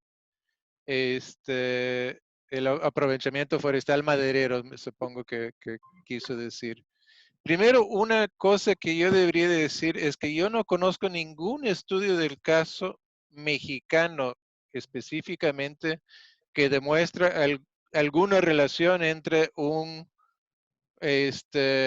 problema de bosques y un zoonosis emergentes. Los comentarios que habíamos hecho, tanto Andrés como Sergio como yo, se refieren a situaciones en diferentes lados del mundo. Uno se podría imaginar una posible situación en México, pero no conozco ningún caso demostrado en México donde se puede ver una relación entre deforestación o aprovechamiento forestal y enfermedades. Sí hay mucha evidencia en el caso específico de la malaria en muchos lados del mundo de una relación muy directa entre el aprovechamiento maderable directo con malaria y con dengue y con otras enfermedades que están asociados sobre todo con mosquitos, ¿no? O sea, el aprovechamiento maderable que lleva a un aumento en la presencia de ciertas especies de mosquitos que lleva al aumento en la presencia de ciertas enfermedades. Otra pregunta relacionada a ese mismo tema era en cuanto a cómo llegan las enfermedades de los animales silvestres a los seres humanos, cómo es el origen en ese sentido, ¿no? Se han dado diferentes casos. Se habla de la situación donde las personas comen los animales infectados con virus. Eso a veces se da, pero lo que es más frecuente es o que los animales infectados con virus se terminen mezclando con animales domésticos y que de ahí pasa a seres humanos, o que los animales infectados con virus o con otras enfermedades lleguen a contagiar a los seres humanos a través de sus feces, excrementos y otras cosas. Entonces hay varios diferentes caminos de transmisiones. No es simplemente una cuestión de que la gente está comiendo los animales silvestres que están con virus o con bacterias o con parásitos. Ahora había una serie de preguntas relacionadas al tema de que qué deberíamos de hacer. Eso sale un poco del tema, pero creo que una cosa que es importantísimo es lo que viene diciendo Sergio, ¿no? Para que estos procesos avancen, para que encontramos respuesta a estas situaciones, necesitamos instituciones fuertes en el campo, necesitamos organización social, necesitamos acompañamiento, necesitamos capacidad técnica. No se puede resolver estos problemas lloviendo el campo con transferencias, regalando dinero. No se puede resolver estos problemas simplemente regalando un montón de arbolitos y diciéndole a la gente que planten arbolitos. Esto requiere un trabajo organizativo a nivel comunitario, a nivel municipal, a nivel estatal, y hay que invertir en eso. Al mismo tiempo, yo creo que para la población urbana, tienen que tener clarísimo que aprovechar la madera no es el problema, sino que en gran medida es una parte importante de la solución. O sea que en México el manejo sostenible para el aprovechamiento maderable y no maderable es parte de la solución. Simplemente diciendo a la gente que no tocar no va a resolver estos problemas. Y definitivamente no va a resolver los problemas tener normas y trabas mucho más fuertes para la actividad forestal maderable que para la conversión del bosque a aguacates o para la conversión del bosque para ganadería. Y finalmente, quizás la única cosa en que hasta cierto punto, desafortunadamente, no creo estar de acuerdo con lo que estaba diciendo Sergio, que me parece lo que viene haciendo en el estado de Jalisco es una maravilla gracias a todo el trabajo, toda la trayectoria y experiencia de Sergio. Yo no soy muy optimista que la economía post-COVID va a ser una economía de mucha construcción, de mucho turismo, de mucha recuperación. Yo creo que México y la mayoría de América Latina va a enfrentar años muy duros económicamente en estos próximos años, con mercados muy deprimidos, con posibilidades de inversión pública muy difíciles y que vamos a tener que ser muy creativos frente a esa realidad. Quisiera equivocarme. Bien. Bueno, sigue tomando cada una de las presentaciones. En el caso de la zoonosis, aunque no soy, David sabe más que yo de estos temas, pero yo creo que habría que revisar el crecimiento de la enfermedad de Chagas en las costas del Pacífico mexicano con la desaparición de las selvas, porque hay una, está relacionado directamente con transferencia de vectores mamíferos que luego se van a los domésticos y luego al humano en los piquetes de la chinche, ¿no? Pero no conozco estudios que estén ubicando claramente esa relación, pero podría ser que sea una de las enfermedades que tienen una vinculación fuerte relacionados a la pérdida de las selvas secas. Sí, tiene razón Sergio en eso. Sobre el tema del 70% de la superficie forestal para que se convierte a agricultura, son datos de estudios internacionales donde lo que se marca es que son grandes corporaciones, según los países, o grandes corporaciones que compran tierras o corporaciones que hacen arrendamiento de tierras. O sea, el agave, una parte muy importante del uso de las tierras nuevas son ligados a arrendamientos a pequeños productores. No se diga la soya en la península de Yucatán, etcétera. Entonces,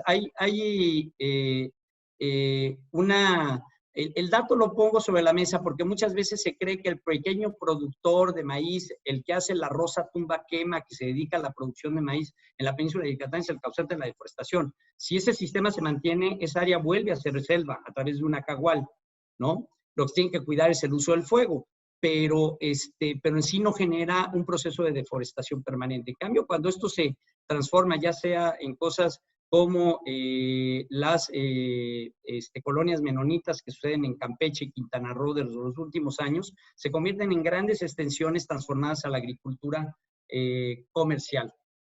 Sobre el tema de los avances en las cadenas productivas libres de deforestación, es un tema que empezó cuando se inició la estrategia nacional o las acciones tempranas RED en México, que se impulsó desde CONAFOR a partir del 2012, con el programa de Bosques y Cambio Climático. También hubo una serie de recursos financieros para organizaciones civiles como TNC, donde se aplicó un programa que se llamaba MRED en principalmente el sureste, de los estados del sureste del país, donde se empezó a discutir el tema de las cadenas productivas libres de deforestación, y se hizo un avance importante en el debate y en las discusiones de algunos grandes empresarios para vincularse, pero no terminó de cuajar y no se pudo implementar efectivamente. En el caso de la ganadería es muy complejo, es un sistema donde tienes pequeños productores que le venden a un intermediario, ese intermediario hace una homologación en peso y sanidad, y ese intermediario es el que le vende a los grandes industriales de la carne, que son 3 o 4 de los grandes industriales de la carne en México, y ellos terminan la engorda para meterlo a la industria de la carne que va a todos los supermercados y se exporta. Entonces, es un sistema complejo que poderlo meter en un sistema de encadenamiento libre de deforestación requiere un trabajo muy intenso en cada una de estas etapas, desde los sistemas de producción, ¿no? Todo el sistema de financiamiento, los activos públicos relacionados con eso, y luego tener zonas que puedan ser libres para que haya posibles clústeres o grandes ¿cómo se puede decir? Lotes de ganado que puedan meterse ya en una certificación de ganadería libre de deforestación. Es muy difícil hacerlo con una acción dispersa, tiene que ser por grandes bloques para que el industrial lo puede acopiar, y para eso estamos haciendo trabajos con TNC para ir construyendo este modelo y con las asociaciones de ganaderos, ¿no? Y las otras, la que más avanzada llevamos es la de tequila cero deforestación. Espero la semana que entra ya tener el protocolo terminado para acordarlo con el sector, la cadena productiva agave tequila.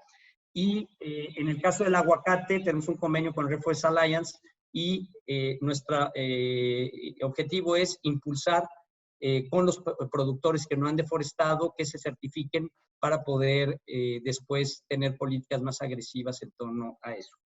El otro tema en los retos para la gobernanza, yo insisto, como decía David, si no tenemos acompañamiento y un desarrollo de capacidades comunitarias para que los mecanismos de gobernanza comunitario se establezcan, o de redes de productores y asociaciones de productores en otra escala para la colaboración, va a ser muy difícil consolidar estas cadenas de valor forestal sustentable. Y el otro nivel que tiene que ver con toda la gestión del paisaje forestal es que necesitamos instituciones regionales que tengan capacidad operativa, que tengan capacidad técnica y que aseguren una interlocución en una toma de decisiones colegiadas. Por eso encontramos que estos esquemas de asociación de municipios, al ser organismos públicos descentralizados, donde su junta de gobierno está el gobierno federal, el gobierno estatal, los municipios y algunas organizaciones civiles, una organización civil y la Universidad de Guadalajara en este caso, porque tiene campus en cada una de las regiones del estado, se pueda generar una transversalidad de políticas y una colaboración intergubernamental adecuada para atacar un sistema complejo que no solamente es maderable, sino también tiene que ver con las actividades de vinculación del sector agropecuario con el sector forestal. Gracias, Sergio. Vamos a pedirle al diputado Rubio si puede responder la pregunta que le hicieron y además si quiere comentar algo más sobre las preguntas que se han hecho hasta el momento.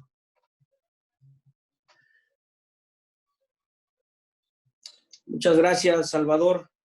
En efecto, he estado leyendo ahí la pregunta que me hacen los amigos, ¿cuál es la situación actual que guarda el reglamento de la Ley General de Desarrollo Forestal Sustentable al cumplir 2 años de su publicación sin reglamento? Comentarte, Salvador, amigos ponentes, los demás compañeros que están en línea, es importante mencionar que la publicación de los reglamentos es competencia del Ejecutivo, no del Poder Legislativo. Y efectivamente no se ha publicado el reglamento de la Ley de Desarrollo Forestal Sustentable. Es por eso que nosotros, a través de la Comisión de Medio Ambiente, Sustentabilidad, Cambio Climático y Recursos Naturales, hicimos un exhorto a la Semarnat para que publique dicho reglamento en lo inmediato. No hemos recibido al día de hoy alguna respuesta, estaremos insistiendo, pero el exhorto está. Según esto ya entra en vigor en diciembre, pero todavía no hay una formalidad textual. Hacerte el comentario que, bueno, hay diversidad de preguntas en las cuales los expertos ahí, mi amigo Sergio y mi amigo David han contestado. Yo he estado tomando notas al igual de muchos temas que me han parecido muy importantes y bueno, es lo que podía decir Salvador, Andrés, Sergio, David. Muchas gracias, diputado. Hay un par de preguntas, a ver si pueden responderlas. Hay muchas preguntas, seleccioné un par a ver qué les parece, creo que son de interés general. Hay una pregunta que comentan que ahora que ya no se firmó la ERPA, ¿cómo se va a financiar las iniciativas RED en México? Y 2, ¿qué opinan sobre la venta de bonos de carbono? ¿Tienen factibilidad? ¿Ayudan al manejo de los bosques? Para los dos. David? Adelante, Sergio. Bueno, ¿qué va a hacer con la ERPA? Bueno, yo creo que de entrada voy a emitir un comentario personal sobre esta decisión y considero que es una decisión equivocada del gobierno federal no firmarlo. El acuerdo con el Banco Mundial, con el fondo, el FCPF, Fondo de Carbono de los Bosques, estaba establecido bajo un esquema donde el 95% de las emisiones evitadas por deforestación, las emisiones por deforestación evitada, el país las podía contabilizar y solamente el 5% iban a ser transferibles a los donantes. Esto convertía prácticamente los $60 millones disponibles en un donativo. La discusión fue el precio. O sea, en una condición como esta no existe precio del carbono en este momento. David podrá a lo mejor refutar, pero los precios de carbono yo no creo que estén por los cielos en este momento. Y entonces yo creo que fue un falso cálculo en el cual se estableció. Yo creo que más bien fue por la lógica de la falta de capacidades institucionales para poder desarrollar un sistema tan complejo, ¿no? Con una reducción tan grande del personal en la CONAFOR y una reducción sobre todo en los estados, donde ya no hay prácticamente una capacidad operativa por parte del gobierno federal en materia forestal. Entonces, ahora, ¿qué implica? O sea, ahora, ¿cómo hacerlo? Pues lo que necesitamos es que el gobierno federal dé aval para que nosotros podamos negociar como estados. Es decir, hemos trabajado durante 4 años en una construcción de capacidades, de instrumentos, de modelos de intervención, como lo que les presenté. Es decir, si ustedes leen la iniciativa de reducción de emisiones, lo que presenté es prácticamente tomado del manual, pues, de lo que dice la iniciativa de reducción de emisiones, que me tocó elaborar. Pero este esfuerzo que se ha hecho y que lo han hecho también otros 4 estados de la República, pues se encuentra ahora en una situación donde no hay una alternativa que se presente. ¿Qué es lo que debería de hacerse? Yo creo que debería de hacerse un Mexican Carbon Fund, ¿no? Con los pocos recursos que hay, ligado a eso, incentivar y apoyar a los estados para ir haciendo estos cambios, aquellos que realizan modificaciones que vayan llevando a la reducción de la deforestación. Digo, esto puede acelerar el incentivo a los estados para que continuemos con las transformaciones institucionales de política pública local que nos permita actuar. Y la otra es que nos permitan los estados negociar directamente con la garantía gubernamental federal, con las fuentes de financiamiento para establecer en bloque de estados o por estado compromisos y contratos con las fuentes de financiamiento. El otro tema, yo sí creo que el mercado de los bonos de carbono, yo considero que debe ser un esquema de mercado voluntario. Yo no veo cómo establecer un mercado, yo no soy especialista en mercados, pero para que sucedan estos y sean efectivos estos bonos de carbono que generalmente son por pago por resultados, ya sea por evitar emisiones, evitar deforestación o por aumento de stocks de carbono, tiene que haber alguien que invierte. Y ese alguien que invierte, pues es a través de las inversiones del gobierno principalmente para poder recibir ese pago, que lo que tenemos que asegurar es que llegue directamente a aquellos que hicieron el esfuerzo para aumentar o disminuir las emisiones en el territorio. Gracias, Sergio. David. Sí, yo creo que estamos en un momento de muchísima incertidumbre, ¿no? Entonces, cualquier cosa que digamos habría que tomarlo con un grano de sal, como decimos en inglés, ¿no? Pero, si bien creo yo que la situación económica a nivel mundial y específicamente en América Latina se ve complicado para los próximos años, yo sí creo que va a haber una mayor voluntad en los próximos años de invertir en el tema de cambio climático. A nivel mundial, no sé, no me atrevería a decir que a nivel latinoamericano, pero yo creo que hay gente poderosa que sí recibieron el mensaje, que sí vieron con esta pandemia qué es lo que puede pasar en una situación así y que sí se dan cuenta que es el tema de cambio climático solo en chiquito, ¿no? Comparado a lo que vamos, y que sí hay que tomarlo en cuenta y que sí hay que invertir en ello. Entonces, en un momento en que creo que va a haber menos inversión en casi todo, bueno, eso no es exactamente correcto porque se están subsidiando un montón de cosas por todos lados. Los bancos centrales están regalando dinero por todos lados en el norte global. Pero digamos, donde la mayoría de las actividades con lo cual tradicionalmente hemos trabajado, va a haber menos construcción, va a haber menos demanda para los productos agropecuarios, va a haber menos demanda para muchas de las cosas que producimos, va a haber menos demanda para minerales. Los que creen que se van a dedicar ahora a la minería y el petróleo en estos próximos años van a verse severamente equivocados, creo yo.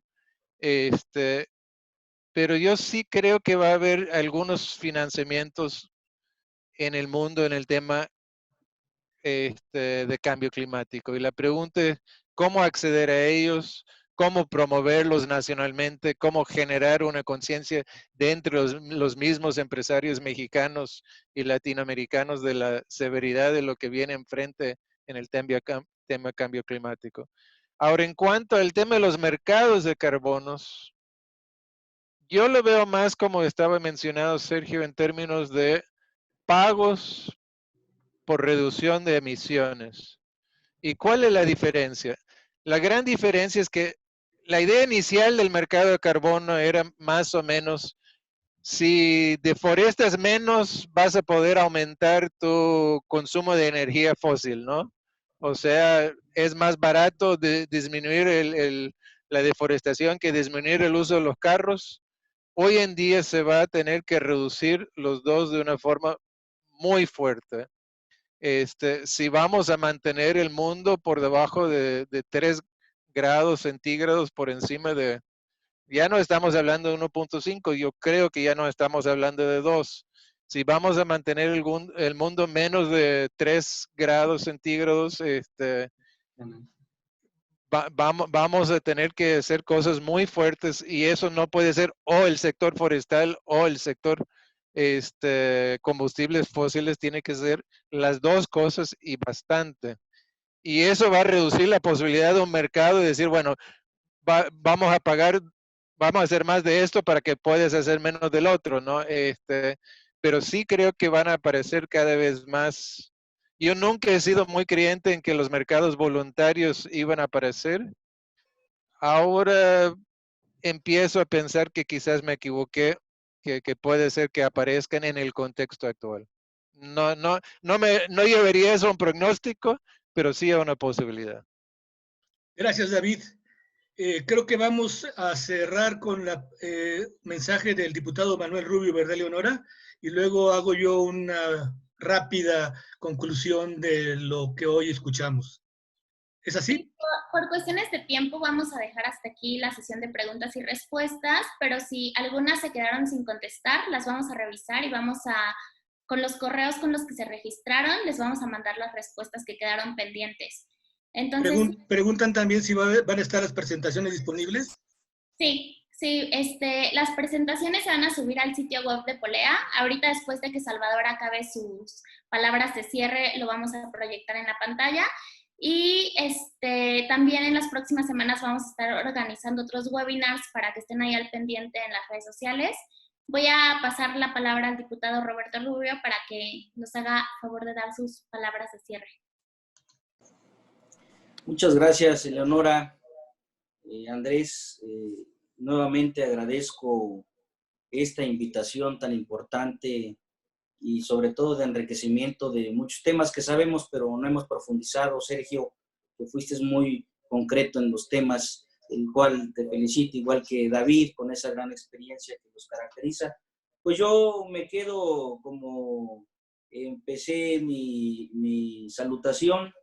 Digo, no es posible que tengan que ocurrir este tipo de situaciones pandémicas para que el planeta descanse o para que los niveles de contaminación atmosférica bajen.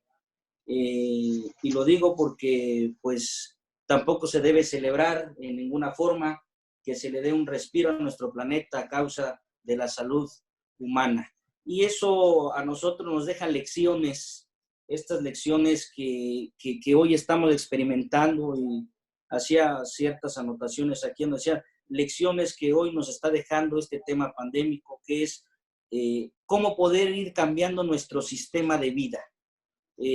Tenemos que irlo ya experimentando a través de esta pandemia que desgraciadamente nos está tocando vivir. La economía, cómo debe evolucionar la economía de aquí para adelante, porque tal parece que después de esta pandemia viene la pandemia económica, y cómo evolucionarlo y principalmente empezar a tener estrategias que nos permitan del pequeño, mediano y alto empresario seguir contribuyendo para que México siga siendo un México fuerte. El consumismo de la sociedad se debe reducir y ya lo estamos experimentando. Hay situaciones que hoy por hoy que estamos en casa estamos viendo que hay cosas que no son necesarias y que hoy las tenemos que ir reduciendo. Y otra situación que nos deja como experiencia es que se debe mejorar los procesos de producción sin dañar el medio ambiente. Entonces, todos estos puntos que hoy estoy mencionando, pues son los que a su servidor le ha venido pasando día a día, hoy que estamos en esta cuarentena y que estamos trabajando desde casa.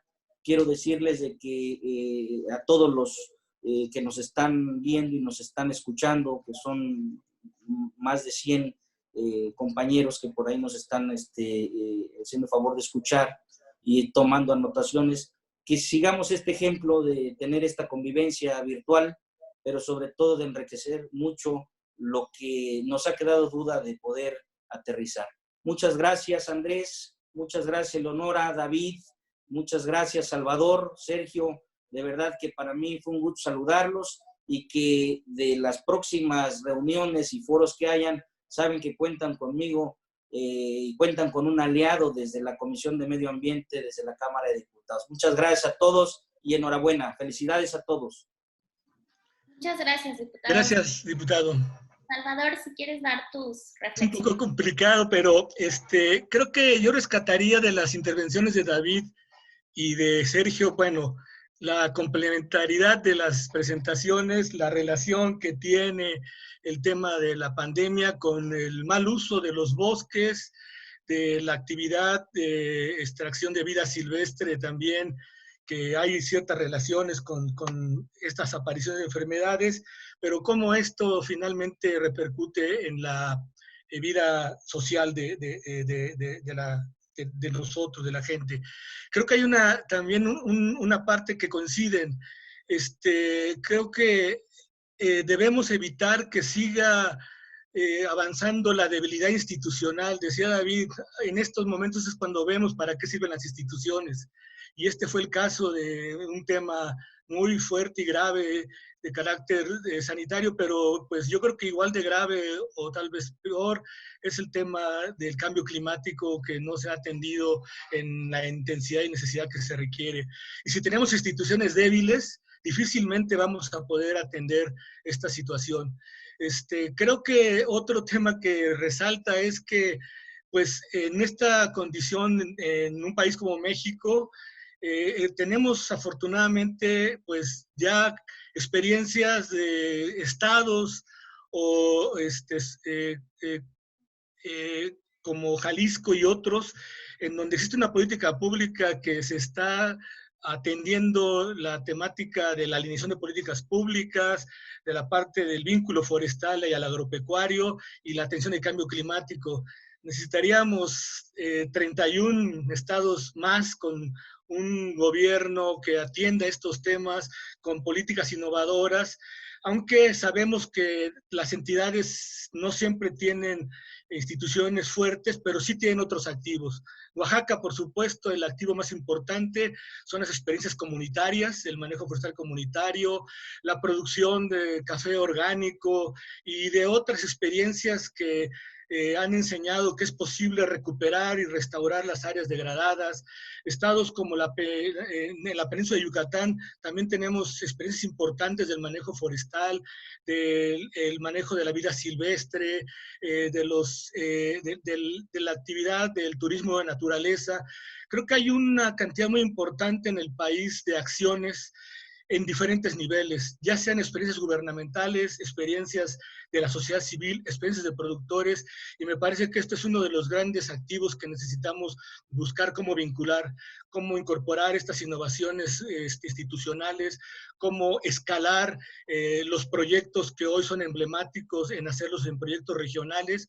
Me parece que aquí hemos encontrado por lo menos dos escalas, dos niveles, una experiencia gubernamental y la visión de una política nacional que, si bien ha tenido algunos avances y retrocesos, finalmente ha permitido ir construyendo una base en la cual las nuevas autoridades, tanto estatales, municipales y federales, pues parten para seguir trabajando en ellas. Creo que esto nos permite, pues considerar que sí existen algunas alternativas y futuros, ciertamente complicados, como los que menciona David.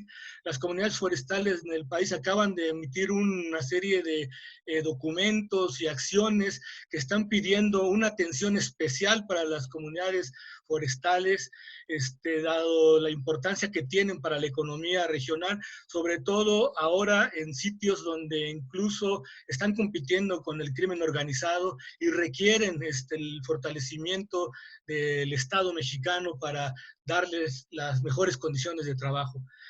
Yo quisiera cerrar con que es posible entonces construir institucionalidad, generar innovación en políticas públicas, incluir experiencias de diferentes escalas y niveles, y me parece que el tema que hemos platicado sobre cambio climático, bosques y su relación con la pandemia, pues nos da algunas pistas de que tenemos la necesidad de seguir trabajando en este tipo de opciones.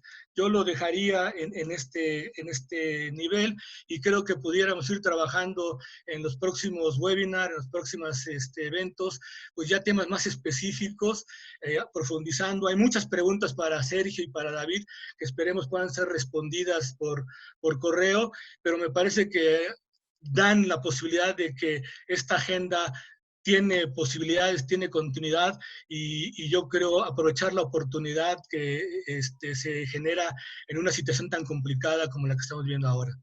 Bueno, muchas gracias. Gracias Salvador, gracias David, gracias Sergio. Les agradecemos mucho su tiempo. Gracias, un gusto. Gracias. Estuvieron conectados. No se olviden que vamos a poner el video y las presentaciones en el sitio de Polea. Yo creo que a partir de mañana los van a encontrar ahí disponibles y también que vamos a estar compartiendo convocatorias para otros webinars en las próximas semanas. Que estén muy bien. Hasta luego. Hasta luego. Qué gusto. Nos vemos, David. Andrés, qué gusto. Igual. Adiós a todos. Hasta luego. Bye, bye. Bye. Chao. Todo, chao. Nos vemos.